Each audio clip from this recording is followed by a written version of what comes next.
দেখতে চাই, যেরকম আমার মেয়েকে কাটার তারা ঝুলিয়ে বিভিন্নভাবে হত্যা করছে।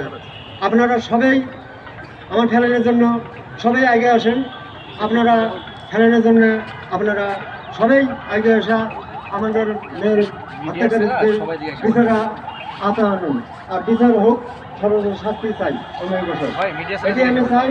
আর আপনারা সবাই দোয়া করবেন যে ফেলানি বিচারটা আমি জানি সুস্থভাবে পাই। আসসালামু আলাইকুম।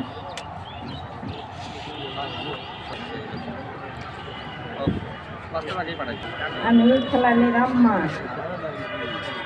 এই যে 14টা বছর ধরে আমার মেয়েকে কাঁটাতারের মধ্যে ঝুলিয়ে রাখছি। আমার মেয়ে 3 ঘন্টা জীবিত ছিল, কিন্তু আমার মেয়েকে কেউ ওইখানে সাড়া দেয় নাই। কিন্তু আমার বলতে খুব কষ্ট হচ্ছে, তবু আমি বলতেছি। কেন?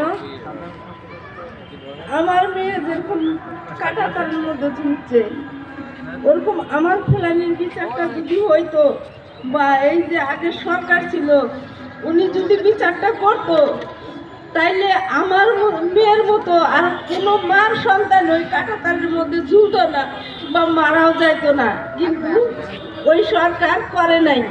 কিন্তু এখন আমি আশা করি যে আমাদের যে নতুন বাংলাদেশের সরকার গঠন করছে, সেই সরকার যেন কিছুতেই যেন ভারতদেরকে ছাড় না দেয়, আমার ফেলানির বিচারটা যেন সুস্থভাবে করে, বা আরো যে আমার মতো মা তারা যে কাঁদতেছে তাদের কান্নাটাও যেন এই আমার ফেলানির বিচার দিয়ে সফলতা হয়।